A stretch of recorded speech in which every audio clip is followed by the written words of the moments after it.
Fresh पुदीनो।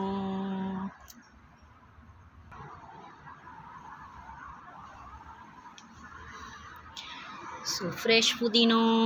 आज मैं बनाऊंगी पानी पूरी।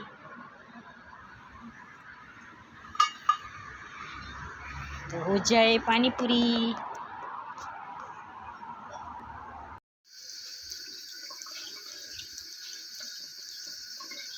मिंट वाटर पानी पूरी का। धनिया, पुदीना,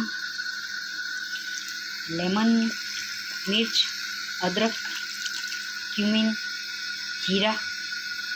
पानी पूरी का मसाला मैं उसके अंदर डालूंगी।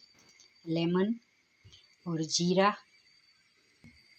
पोटैटो, आलू, चना मैंने टीन का यूज़ किया है।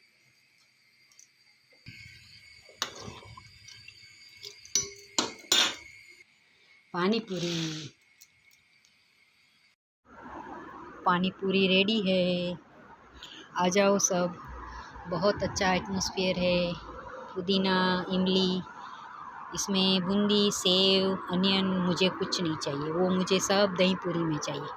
तो बहुत अच्छा मौसम है और मैं खा रही हूँ मेरे फेवरेट प्लांट के पास। आ जाओ सभी।